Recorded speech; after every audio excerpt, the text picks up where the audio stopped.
G'day YouTube, Warbles on a lot here with Australia's Nuclear Survival Handbook.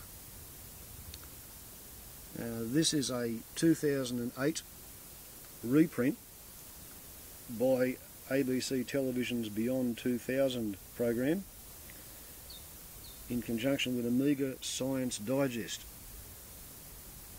This first came out in 1985, back when the Soviet Union and the Warsaw Pact were getting ready to have an atomic mushroom throwing competition with the North Atlantic Treaty Organisation. And because Australia is such a prominent feature of the North Atlantic, we're locked in with fighting wherever the North Atlantic Treaty Organisation fights, because the excited states of Norte Americano is a signatory to the NATO Pact, and we are a signatory to the ANZUS Treaty, Australia, New Zealand and United States. So we have a 2008 reproduction, a 1985 publication.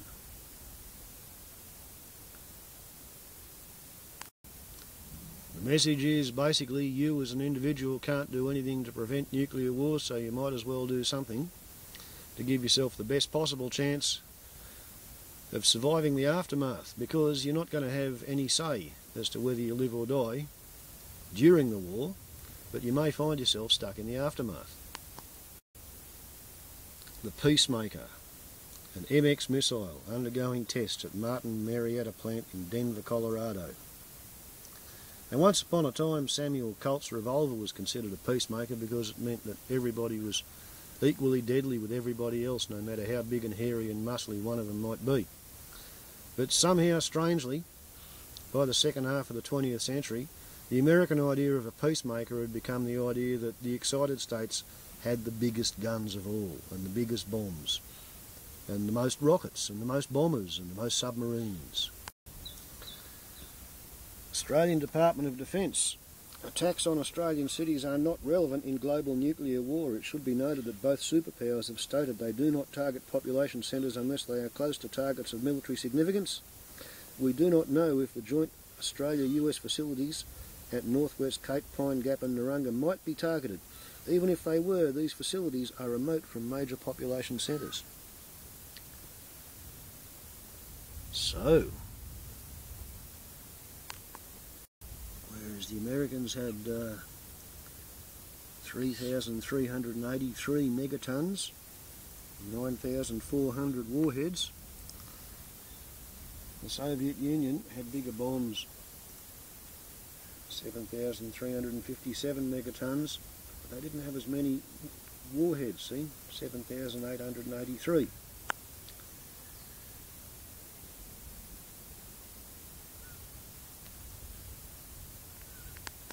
Senator Joe Valentine. I believe the superpowers who are holding the rest of the world to ransom are terrorists and are evil in what they are actually perpetrating on the world. The kind of fear that children are now growing up with is totally morally reprehensible. If it happens, then the sooner we all get vaporised, the better. A friendly little politician she is.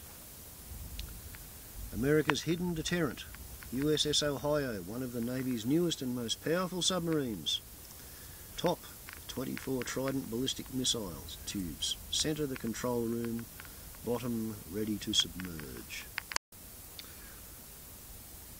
Like it or not, Australia's strategic importance puts it right in the nuclear target zone, and those not so remote US communication bases are high on Russia's first strike hit list. Once upon a time it was illegal for me to show you a photograph of Pine Gap under a thing called a D-Notice scheme. But in 2008 it was legal to publish this book, and I've got the book, and I've got the camera. Jeff Watson, Beyond 2000 reporter, in NORAD headquarters in Colorado. Pine Gap, the 7 giant radomes of Pine Gap, 19 kilometres southwest of Alice Springs, are part of a system by which the Americans keep track of Soviet and Chinese military communications and radar transmissions. They receive signals from satellites in geostationary orbit, and send them for processing in an enormous computer complex. The station assists the US in mapping Soviet early warning and air defense networks and allows the Americans to monitor Soviet missile tests.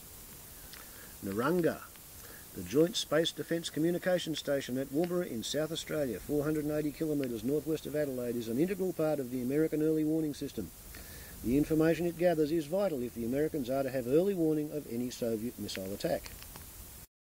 Northwest Cape, the Harold E. Holt Communications Station at Northwest Cape in Western Australia is considered to be one of the most important links in the American defence network. Its main purpose is to sustain reliable communications with US submarines in the Indian and Western Pacific Oceans.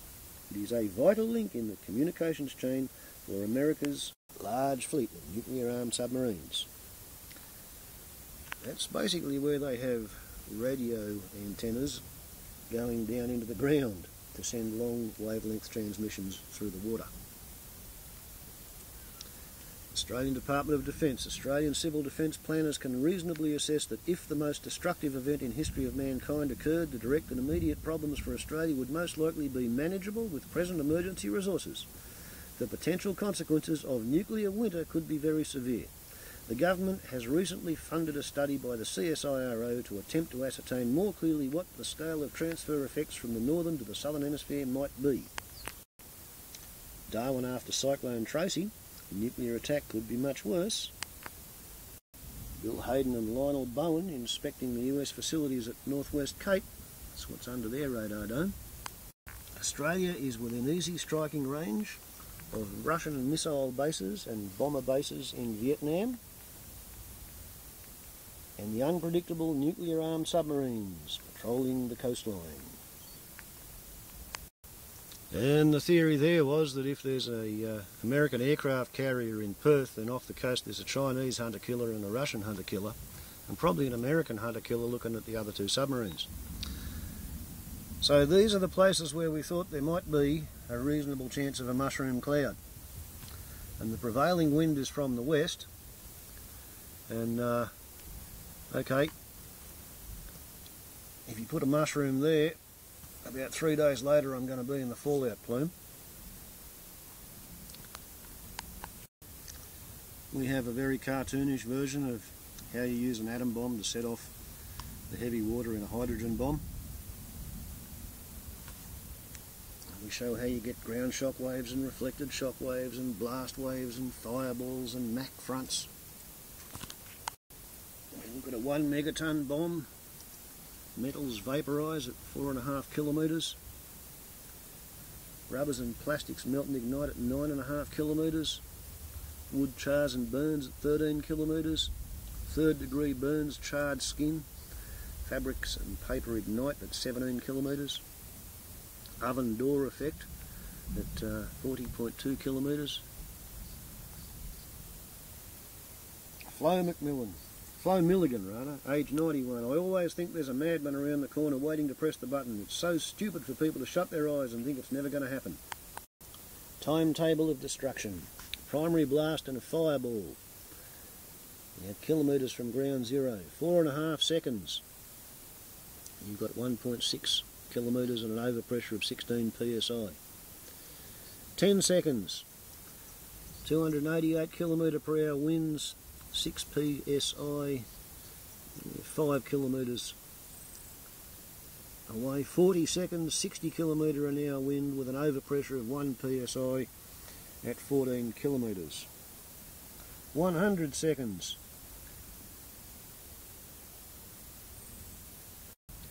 Australia is not going to choose whether or not there's going to be a nuclear war, and therefore it behooves us to look after ourselves. I think the objective for Australia would be to see that important areas of our society survive, and that will be possible only with some organisation. A gas mask may be helpful to prevent inhaling fallout.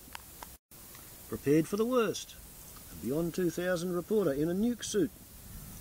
Protective clothing for nuclear, biological and chemical warfare. Here we see the effects of a megaton blast on the central business district of Sydney and surrounding suburbs. Colourful little rainbow of destruction, isn't it? Commercially available protective clothing and equipment.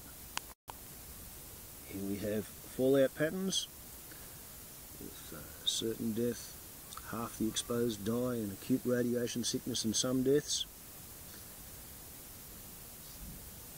Fallout pattern from a 1 megaton bomb with a wind of 24 kilometres an hour reaches 200 kilometres, 40 kilometres wide.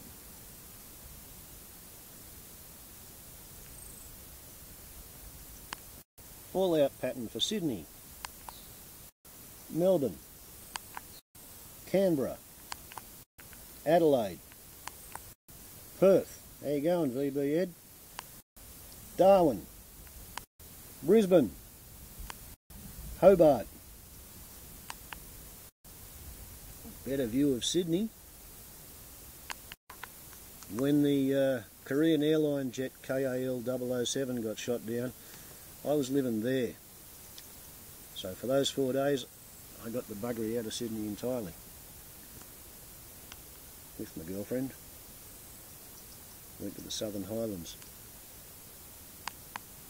Nuclear survival is a possibility for the majority of Australians, but don't expect help from the government. You're on your own until the Holocaust is over. Evacuation, one big traffic jam. Here we have shelter plans, a wartime shelter for 180 people. 2 lots of 180 people, that one was. And a peacetime classroom, which converts from a classroom to a shelter. Of course, that's what they have in Sweden. We don't have anything like that in Australia. But there was a lovely cartoon fantasy of what the well-stocked nuclear shelter should have. Inside the fallout shelter, most experts believe families will have to stay underground for no more than 2 weeks. Just imagine staying in one room of your house for 2 weeks. Relative protections for ground structures. 1.5 to 2 in the centre of the house. 2 to 10 if you can get halfway into the floor. 10 to 50 if you can get below ground level or 5 floors up.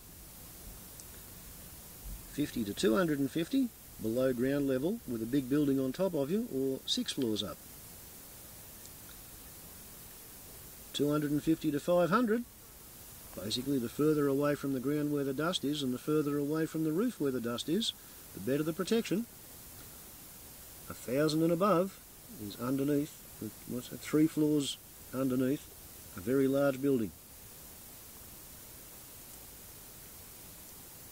Bondi Junction Shopping Plaza, one of the building complexes listed by the State Emergency Services as a suitable fallout shelter. Overhead mass is created here in the room above the shelter by filling a bathtub and a child's wading pool with water. Shelter located in a corner of the basement underneath a sturdy workbench. Possible last-minute shelters above a basement shelter. Right, furniture shielding in a central room. The family is sheltered by walls and heavy furniture on all sides. Not the best protection, but it could at least save you a life. Australian Department of Defence. A plan for the civil defence of Australia is based on nuclear attacks on our major cities of centres of population would have little relevance to Australia's actual situation. Planning that is proceeding is related to credible disasters. There is no specific provision, bracket, to protect military, government or administrative personnel, close bracket, nor could any be justified in the light of the assessments above. No effect is seen on the administrative infrastructure, nor would there be any question of military control. So the official plan was hope that it never happens. And if it does, go and dig a trench in your backyard. Drive the car over the trench, fill the car with dirt from the trench, and crawl inside of that.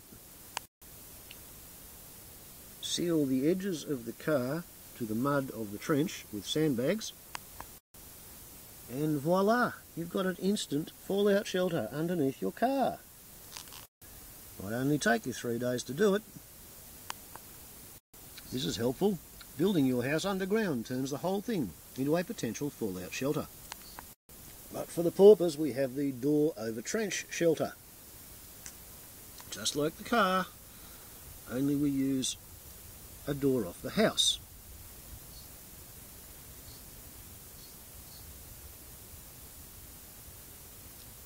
So the official idea was to go and dig yourself a grave and lie down in the backyard. Plans put out by the New South Wales government in 1962 show how you're supposed to have a prepared brick shelter under your floorboards. Or a pretty severe looking air raid shelter in the backyard. Call it a cubby house.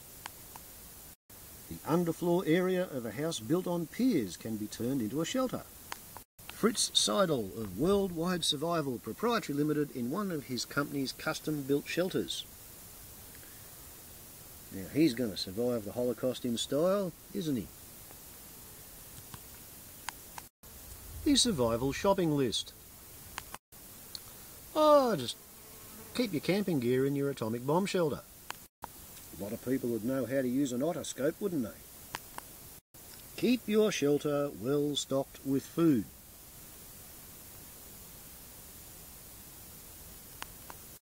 Two weeks after Doomsday, the missiles are spent and the survivors begin to emerge from the smoking ruins of civilization.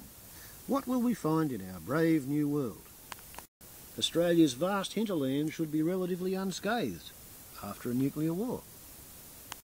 Back then they were terribly worried about nuclear winter, but basically the theory's been disproved. Children of the nuclear age. What sort of world will be left for them after the Holocaust? 1985. These would be maybe a year or two older than my kids.